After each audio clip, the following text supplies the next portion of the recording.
দর্শক, কৃষি হাসপাতালের পক্ষ থেকে স্বাগতম। আমি কৃষিবিদ তুহিন। আজকে আপনাদের একটা আলুর শেডে নিয়ে আসি। শেডে নিয়ে আসার একটা উদ্দেশ্য হলো যে কৃষকের এই বছরে আলুতে কি পরিমাণ প্রোডাকশন লস হয়েছে সেইটা দেখাবো।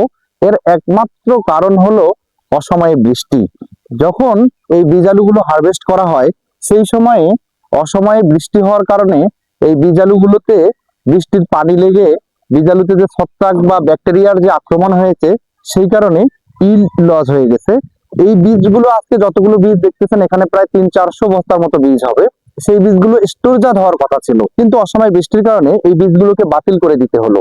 এর কারণ হলো বীজ রাখার জন্য যে কোয়ালিটি মেনটেন করা দরকার, বৃষ্টি পাওয়ার কারণে এই আলুর বীজগুলোতে কোয়ালিটিগুলো মেনটেন করা সম্ভব হয়নি। তো বিষয়টি হলো যে seed loss today, production loss tomorrow. বিষয়টি এরকম, আজকে বীজের যতটুকু ক্ষতি হলো ততটুকুই আগামী বছরের জন্য বাংলাদেশের ন্যাশনালি জাতীয় প্রোডাকশন কম হবে। সেই কারণে এটি প্রাকৃতিক সৃষ্ট একটি কারণ হওয়ার কারণে কৃষকের কিছুই করার নাই। আলটিমেটলি ক্ষতি কিন্তু কৃষকেরই হলো। বিষয়টি এরকম যে কৃষক যত চেষ্টাই করুক, কৃষিজ উৎপাদনে সবসময়ই কোনো না কোনো বাধার সম্মুখীন হয়। সেটা প্রাকৃতিক কারণে হতে পারে, মানব সৃষ্ট কারণে হতে পারে, অথবা বাজারের যে দামের বা মূল্যের যে একটা অসামঞ্জস্য সে কারণেও হতে পারে।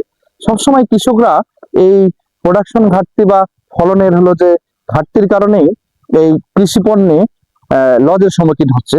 তো এই বিষয়গুলি বিবেচনা করে অন্যান্য দেশের মতো পার্শ্ববর্তী পশ্চিমবঙ্গের মতো বাংলাদেশ সরকার চাইলে যেসব পণ্য প্রাকৃতিক কারণে বা বাজার মূল্যের কারণে কৃষকরা দাম পায় না সেই ফসলগুলোর উপরে সরকার ভর্তুকির ব্যবস্থা করতে পারে, অথবা স্পেশাল কোনো অ্যাক্ট বা আইন তৈরি করে এই ফসলগুলো যেসব কৃষকরা আবাদ করে, যে অঞ্চলে আবাদ হয় সেই অঞ্চলের কৃষকদের ফসলগুলো আবাদ করতে উৎসাহিত করার জন্য নতুন নতুন নিয়ম তৈরি করে কৃষকদের উৎসাহিত করতে পারে।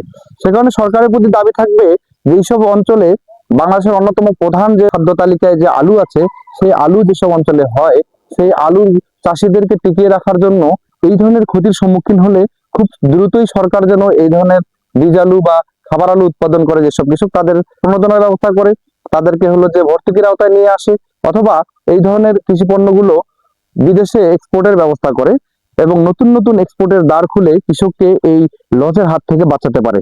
তো আজকে এই বিষয়টি নিয়ে আলোচনা করার ছিল। আপনারা অবশ্যই সচেতন ভাবে যে কোনো কৃষি পণ্য উৎপাদন করবেন, তাহলে এই ধরনের ক্ষতির সম্মুখীন হবেন না। তো আপনারা সবাই ভালো থাকবেন, সুস্থ থাকবেন, কৃষি হাসপাতালের সাথেই থাকবেন। আল্লাহ হাফেজ।